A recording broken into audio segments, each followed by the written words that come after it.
¿Qué aconteció el día viernes? Hoy quiero hablar de Getsemaní. ¿Qué aconteció el día viernes?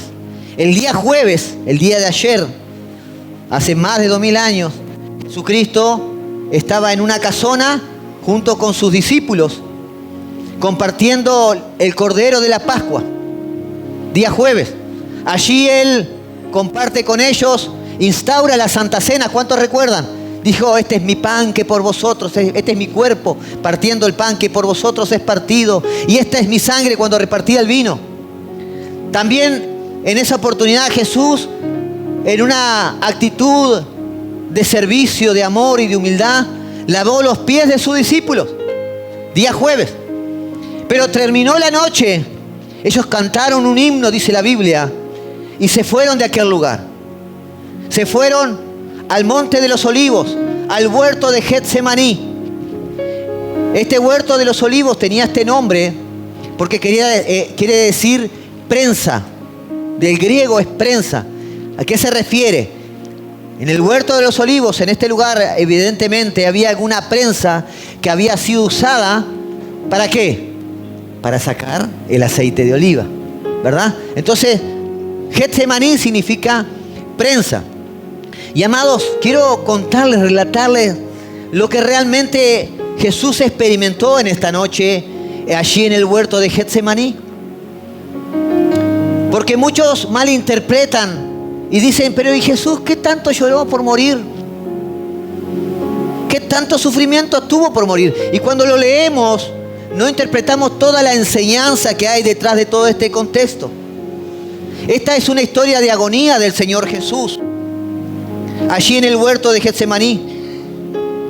Este pasaje contiene relatos que muchos eruditos al día de hoy todavía no saben explicarlo, ¿verdad?, de una manera completa y afirmando genuinamente que es real lo que ellos creen. Pero sin lugar a dudas, amados, el estudio de esta porción de la palabra nos tiene que llevar más que, ¿verdad?, a un análisis, nos tiene que llevar a una adoración. Quiero hoy poder hacerte entender, después que termine este mensaje, realmente lo que Jesucristo experimentó en aquel lugar. Y quiero que entiendas que lo que Él experimentó en aquel lugar fue por ti y fue por mí. Amén. Dice la palabra. Quiero leer algo que leí de Charles Spurgeon. ¿Cuántos han escuchado de Charles Spurgeon? Un predicador de los años 1800, un inglés, tremendo hombre de Dios. En ese tiempo, cuando se predicaba, no existía esto. Y las grandes sinagogas, las grandes catedrales tenían que tener una forma determinada para que él pueda hablar, y miles de personas iban a sus reuniones. Charles Spurgeon, búsquelo después por ahí. Mire lo que yo estuve leyendo, sus escritos. Me gusta leer mucho los escritos de estas personas que realmente fueron precedentes en el cristianismo. Y él dice así, escuche esto: Getsemaní, y hace la pregunta: ¿qué lo introdujo a seleccionar este lugar para que fuera la escena de su terrible agonía? Él dice: ¿qué los sedujo, qué lo guió a Jesús elegir este lugar? Porque habría de ser arrestado allí por sus enemigos, de preferencia a cualquier otro lugar. Está diciendo: ¿por qué en ese huerto? ¿Por qué en ese lugar Él escogió para ser arrestado? ¿Ustedes creen que ese lugar ahí era de casualidad o estaba establecido que en ese lugar iba a ser? Cuando aprendemos soberanía de Dios con la escuela obrero, entendemos ciertas cosas, ¿verdad? Que Dios ya dispuso que acontecieran, ¿verdad? Y ese lugar era un lugar que ya estaba establecido para que aconteciera esta experiencia de Jesús. Y Charles Spurgeon dice: ¿por qué ese lugar? ¿Por qué no otro lugar? Y miren lo que continúa diciendo: ¿acaso es difícil que entendamos que así como en un huerto la autocomplacencia de Adán nos arruinó, también en otro huerto la agonía del segundo Adán nos debía restaurar? Él estaba diciendo: Este lugar no era una casualidad. Él fue a este lugar porque era un huerto. Y así como Adán en un huerto se dejó seducir por el pecado y nos arrastró a todos a la muerte eterna, el segundo Adán, que es Jesús, también en un huerto lleva a la restauración de todas las cosas. Amados, Jesús a sus 33 años de edad había experimentado en su vida todo el dolor y sufrimiento que una persona pueda experimentar. A los 33 años de edad, Él ya había vivido cosas que lo habían llevado a la angustia, al dolor. Es más, en el Nuevo Testamento, en ningún momento habla de que Jesús sonrió. ¿Han escuchado ustedes alguna vez? Jesús sonrió, Jesús estaba feliz. No lo vemos en el Nuevo Testamento, esa frase. Jesús sonrió, Jesús estaba feliz. Pero sin embargo, sí vemos la frase, Jesús lloró. Jesús se entristeció. O sea que Jesús, a lo largo de su vida aquí en la tierra, siendo Dios encarnado en cuerpo de hombre, había experimentado el dolor, había experimentado el quebranto. Y aún más, dice que en su poder, en su deidad, siendo Dios hecho hombre, Él sabía o podía sentir lo que las otras personas sentían. O sea, el sufrimiento y el dolor que Él experimentó no solo en su propio interior, en su cuerpo, sino Él sabía, Él veía el sufrimiento de las demás personas. Y Él sentía ese dolor, sentía ese sufrimiento. Cuando vemos la historia de Jesús, más de una vez dice, ustedes cavilan en sus mentes, en sus corazones. Jesús sabía hasta lo que pensaban. Eso se llama omnisciencia. Jesús había experimentado el dolor, el quebranto, la tristeza. Había experimentado la traición. Había experimentado por manos de los propios religiosos de la época el vituperio. Pero lo que Él estaba por enfrentar en ese lugar, nada tenía que ver con lo que había vivido. Quiero invitarte allí al Evangelio de Marcos, capítulo 14.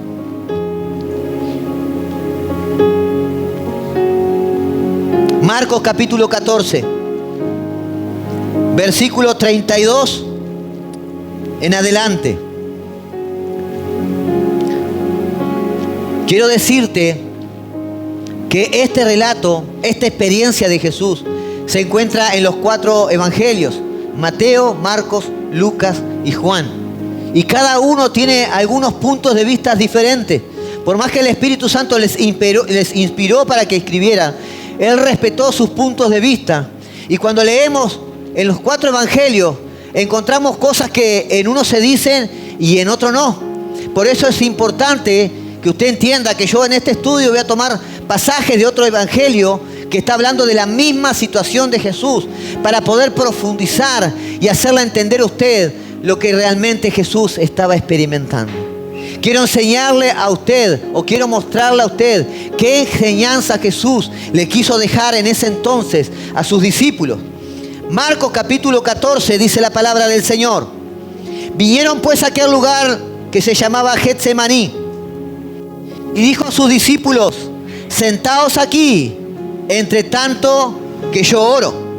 Y tomando consigo a Pedro, a Jacobo y a Juan, comenzó a entristecerse y a angustiarse.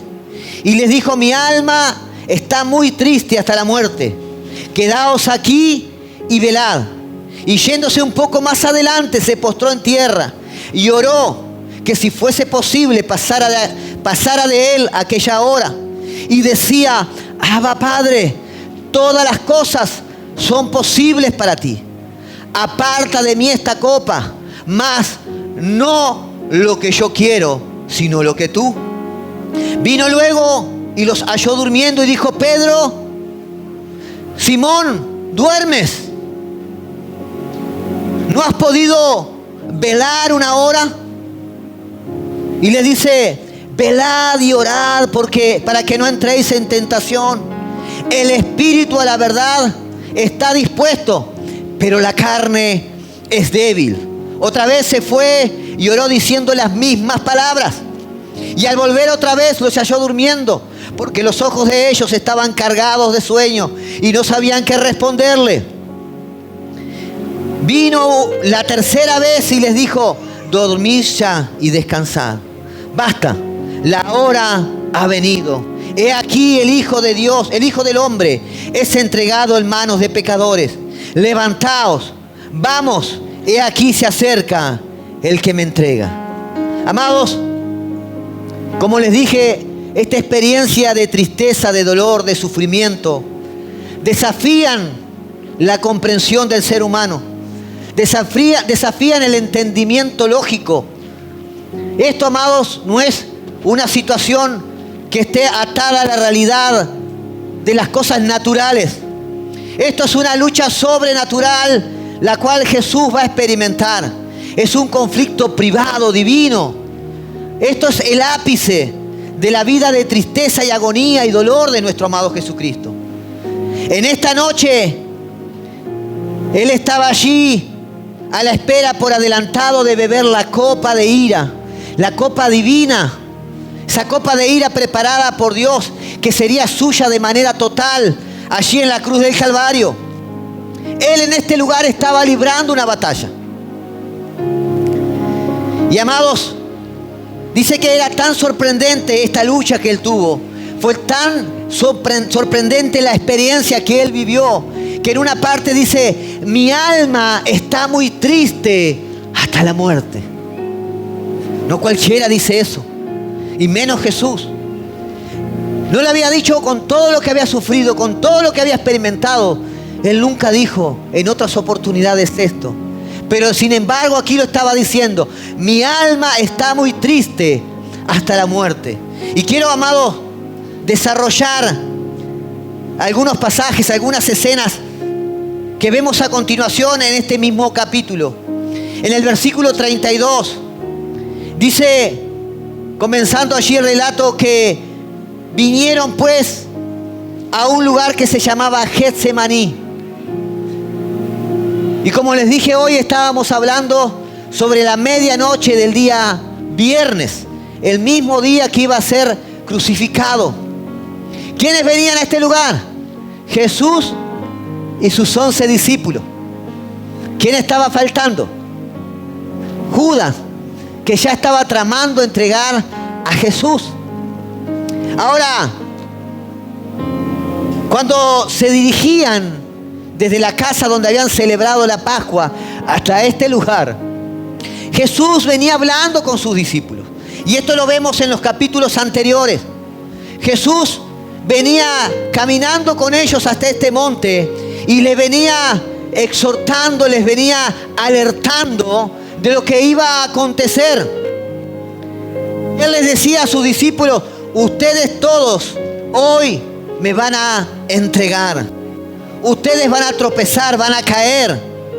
Todos van a ser dispersos. Algunos van a terminar negándome.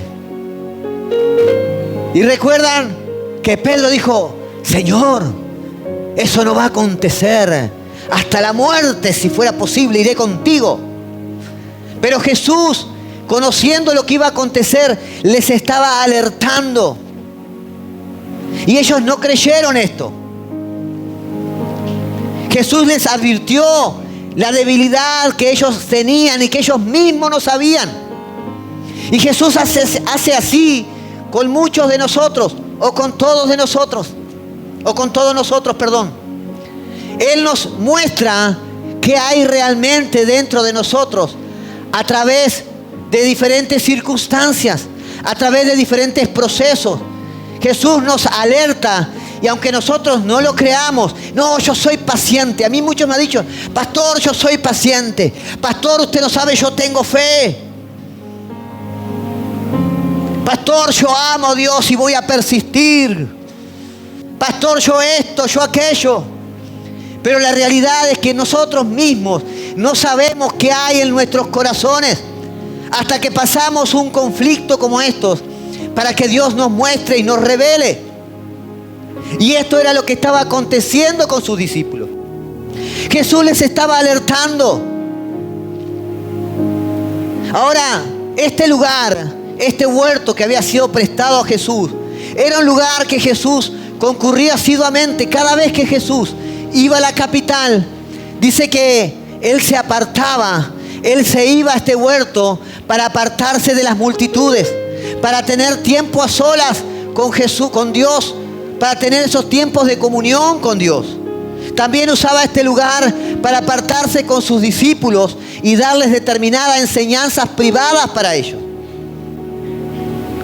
Pero sin embargo, este huerto ahora, en esta oportunidad, se iba a transformar en un lugar de quebranto, de sufrimiento, en un lugar de decisión. El huerto de Getsemaní, donde el Señor fue quebrantado casi hasta la muerte. Amados, yo creo que es más que claro que si Jesús concurría asiduamente a este huerto, ¿quién más sabía que Él iba a estar en este lugar? Judas. Por lo tanto, Jesús no tenía ninguna intención de huir ni de esconderse. Judas sabía que cada vez que se apartaban, Jesús iba a este huerto de Getsemaní en el Monte de los Olivos para apartarse. Ahora, ¿cómo iba a enfrentar esta situación, este trance, nuestro amado Jesucristo? Y ¿saben qué? Por ahí he escuchado algunos pensamientos, obviamente de personas que no conocen bien la palabra, pero que han comparado a Jesús en esta situación con mártires que fueron hasta quemados en la hoguera. Mártires que sufrieron persecución, que sufrieron hambre, que su familia fue asesinada. Mártires que fueron puestos allí en los lugares de competencia por Roma, en los coliseos, y con sus familias, con sus hijos, por no negar su fe. Y eran soltados allí junto a leones y eran devorados por estas fieras. Y muchos quieren comparar la situación de Jesús. Pero Él iba a una cruz, Él iba a morir, Él era el Hijo de Dios. ¿Por qué tanto quebranto? Porque lo que Él estaba experimentando, mi amado, no es la experiencia natural que los seres humanos tenemos al enfrentarnos a la muerte. Lo que Él estaba enfrentando iba mucho más allá de eso. Su muerte no estaba representando simplemente algo en el plano físico, estaba representando algo en el plano espiritual. Y eso es lo que muchos no logran entender. Entonces yo quiero pedirte que prestes atención a dos cosas. La enseñanza que Jesús le deja a sus discípulos. Y que puedas entender hoy qué fue lo que realmente quebrantó a Jesús, que casi lo llevó hasta la muerte. Versículo 32 del mismo pasaje. Jesús les dice: sentaos aquí, entre tanto que yo oro. Y en Lucas, hablando de la misma experiencia, Lucas capítulo 22, versículo 40 dice: cuando llegó a aquel lugar les dijo: orad, que no entréis en tentación. Ahora, Jesús momentos antes le había advertido a sus discípulos, ¿verdad?, que iban a sufrir persecución, que ellos se iban a dispersar, que algunos le iban a negar. Y Jesús aquí le está diciendo: orad, velad, que no entréis en tentación. Él acababa de advertirle de este peligro. Jesús les estaba enseñando. Esta era una de las últimas enseñanzas que Jesús le estaba dejando en aquel lugar. Y amados, qué importante para todos nosotros entender esto. Si Jesús, escuche esto, si Jesús, el perfecto, el santo, el que hizo milagros cual nunca antes hicieron. Reconoció su necesidad de ir a las rodillas y orar al Padre momentos antes de ser entregado. ¿Cuánto más nosotros? ¿Cuánto más nosotros? Iglesia, hoy estamos viviendo un cristianismo apático, un cristianismo frío, sin pasión por las cosas de Dios, sin pasión por la comisión que Él nos dejó a cada uno de nosotros, ni siquiera por una pasión personal de agradar en cada día, en nuestro diario vivir, glorificar al Padre con nuestras palabras, glorificar al Padre con nuestros hechos. Y cuando esto acontece es porque está faltando la oración, la comunión. Cuando una persona está orando, está diciendo: Señor, yo reconozco tu soberanía. Yo reconozco que sin ti no puedo hacer nada. Yo reconozco que en mis fuerzas jamás he podido avanzar. Y lo he intentado con mis fuerzas, pero avanzo 3 pasos y cuando quiero establecerme veo que retrocedo 2 más.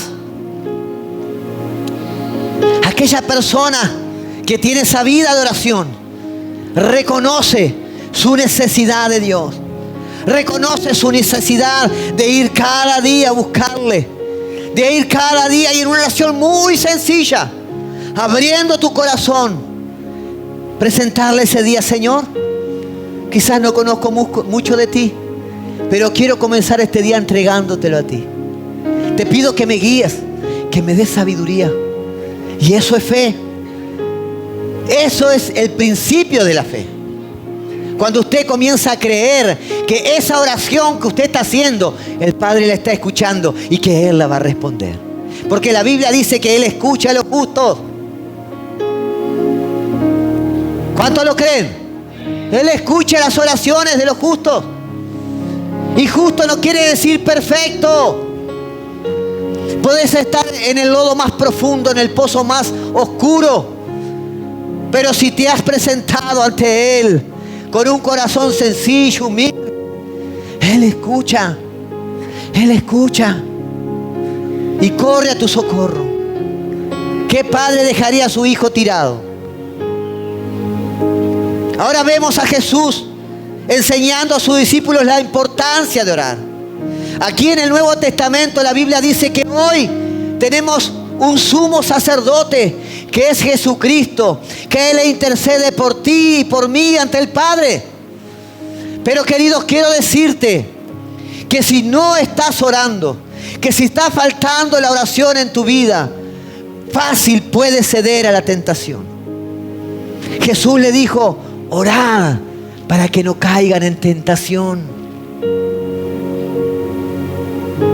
Y esta es la primera enseñanza que Él estaba diciendo a sus discípulos antes de irse. El apóstol Santiago escribe en el capítulo 5, versículo 13: ¿está alguno entre vosotros afligido? Pregunta: ¿está alguno entre vosotros afligido?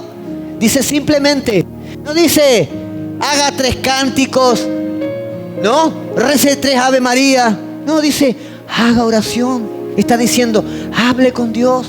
Presenta tu problema ante Dios. Presenta tu causa ante Dios. ¿Saben por qué no lo hacemos muchas veces? Porque no creemos que nos va a escuchar. Porque no creemos que va a correr a nuestro auxilio. Versículo 33. Dice, y tomó consigo a Pedro y a Jacobo y a Juan. Jacobo y Juan eran los hijos de Zebedeo. Jesús en muchas oportunidades, dice la Biblia, que Él se apartaba en un lugar a solas para orar, para tener comunión con Dios. Pero en esta oportunidad, Él se llevó a estos 3 discípulos, que para los que no conocen la palabra, sabemos que eran 3 discípulos que eran del círculo íntimo de Dios. Estos 3 discípulos habían participado de cosas que los otros discípulos no habían participado. Y Jesús en esta oportunidad los llevó a su cercanía, no oró junto con ellos, sino que dejó los 8, caminó un poco más adentro, dejó estos 3, avanzó un poquito más y se puso a orar. Y Él los llevó como testigo del sufrimiento, de lo que le iba a padecer en esa circunstancia. Ahora, escuche esto. Estos 3 discípulos, Pedro, Jacobo y Juan, fueron los mismos discípulos que participaron con Jesús en la transfiguración. La Biblia cuenta que Jesús solo a ellos 3 se los llevó al monte alto y allí se transfiguró, se glorificó, y allí apareció Moisés y Elías. Aparecieron allí en ese monte y hablaban con Jesús. Después estos mismos 3 discípulos fueron los únicos testigos que estaban presentes cuando Jesús resucitó a la hija de Jairo. Y ahora estos mismos 3 estaban siendo testigos de lo que Jesús estaba padeciendo allí en el Getsemaní. Pero no solo eso.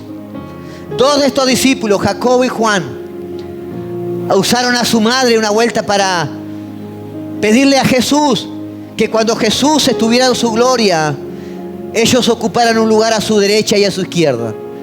Creyendo hasta ahí que Jesús lo que venía a hacer era libertar a Israel de la esclavitud romana. Ellos creían que iba a ser el rey de Israel.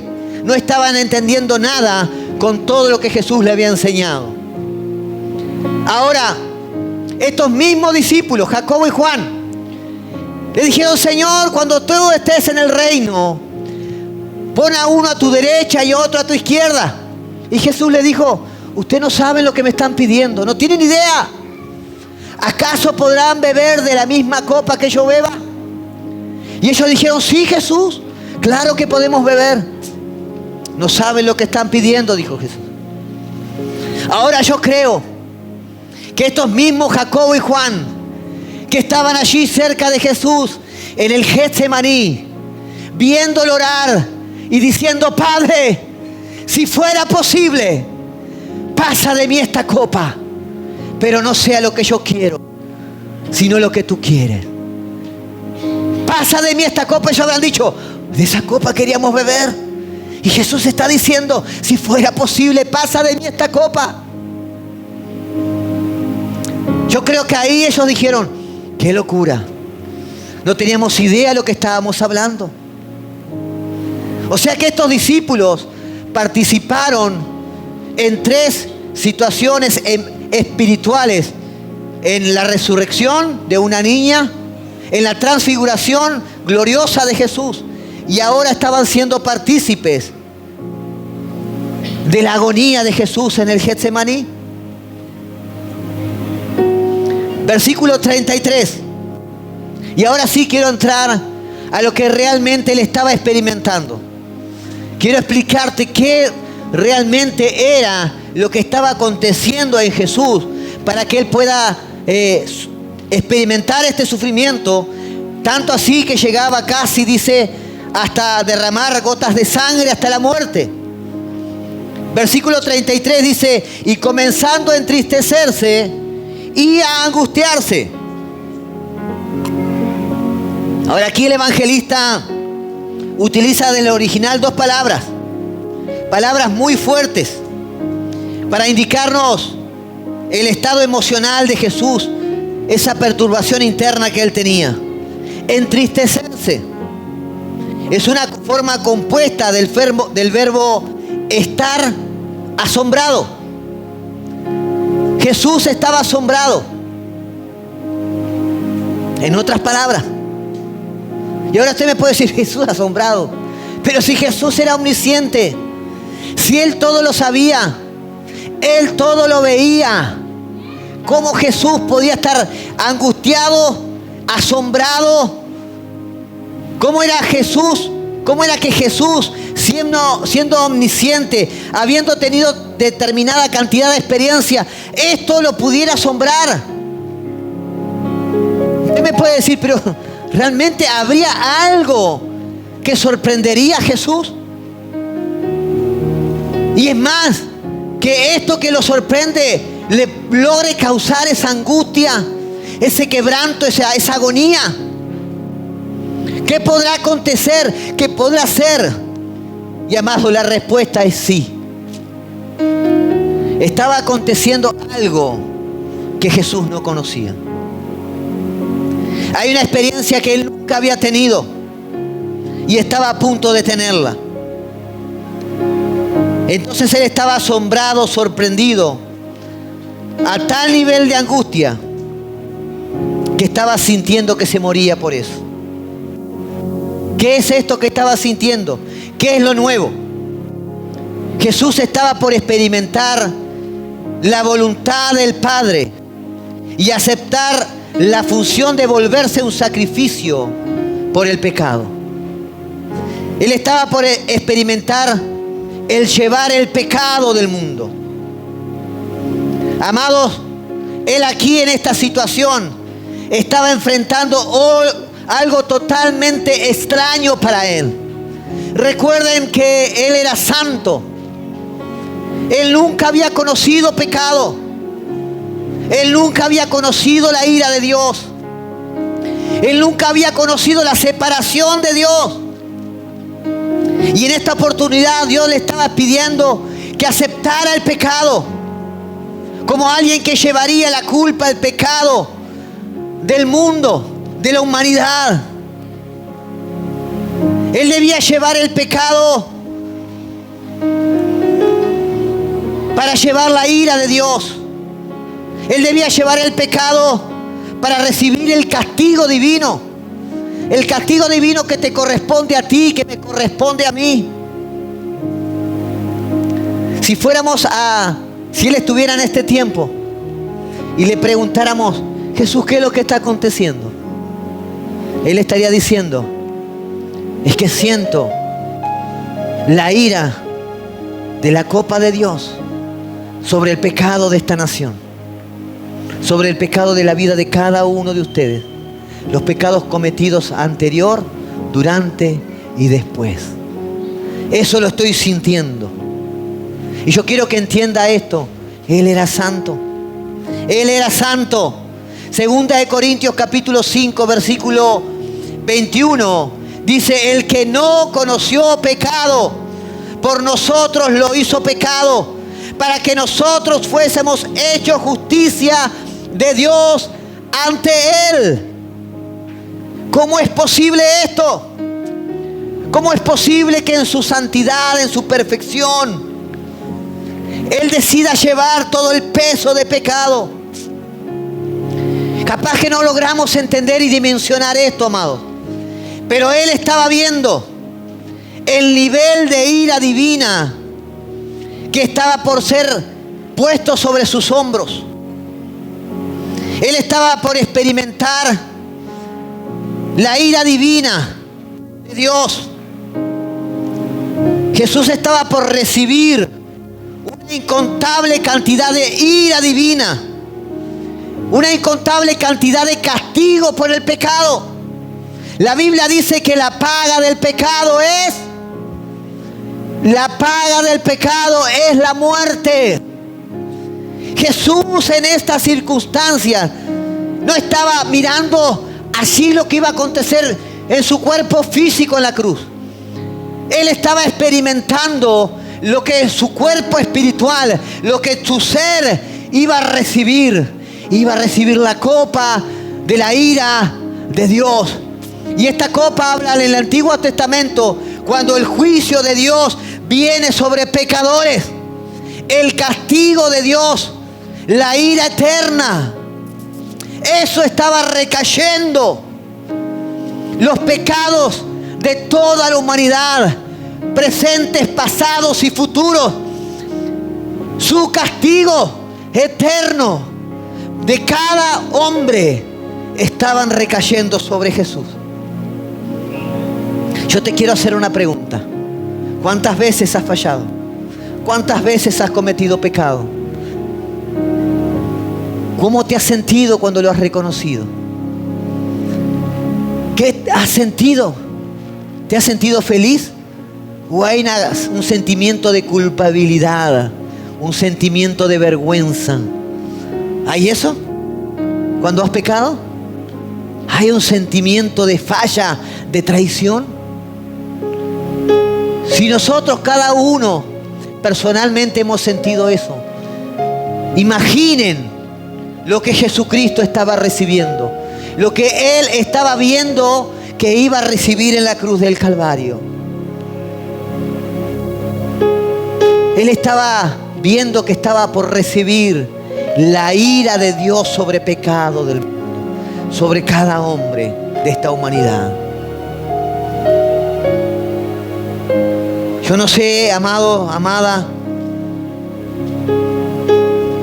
si puedes entender esto en tu corazón, pero Él era santo y sin mancha. Él era santo y sin mancha. Dice, el que no cometió pecado, así mismo se hizo cargo de lo nuestro. Así mismo. ¿Y cuánto agradecimiento le mostramos a Él por esto? ¿Cuánto agradecimiento? Dice el Señor, yo no quiero sacrificio. Yo no quiero sacrificio. Vemos a los católicos allí, hoy miraba una procesión de tal a tal lugar caminando. Y Jesús dice, no quiero sacrificio. Misericordia quiero para con el pobre, para con el desvalido. Amor, obediencia. ¿De qué sirve tanto sacrificio? ¿De qué sirve? Él ya hizo el sacrificio que era necesario. Ya no sirve ningún sacrificio más. Es la obediencia a su palabra. Es lo que te hace apto. Es la obediencia a su palabra. Es la que revela tu amor por Él. Jesús dijo a sus discípulos, me amáis si obedecéis mis mandamientos. Si amas a Dios, obedece sus mandamientos. Lo intentas, aunque fallas, lo intentas cada día. Aunque cometes el error, te levantas de nuevo y dices, Señor, fallé hoy, pero tu misericordia se renuevan cada día. Tengo una nueva oportunidad. Mañana voy a orar y te voy a pedir la fuerza para que tú me guíes en este nuevo día. Pero no, fallamos. Y cuando metimos un pie, aprovechamos, ya que está uno, metemos el otro. ¿Verdad? Y ya que estamos ahí, seguimos metiendo más adentro, más profundo. Porque sentimos que Dios nos está despreciando por eso que hicimos. Y la Biblia dice que Dios no muda su amor, Él no cambia su amor para con nosotros. Él no deja de amarte. Dice la palabra de Dios, nada nos separará del amor de Dios que es en Cristo Jesús. Ni la muerte, ni lo alto, ni lo profundo, ni ninguna cosa creada te puede separar del amor de Dios. Pero amado, cuando tú puedes realmente comprender lo que Jesucristo estaba experimentando por ti y por mí, tu actitud no puede ser la misma. Tiene que haber una actitud diferente de cambio, de agradecimiento en las pequeñas cosas.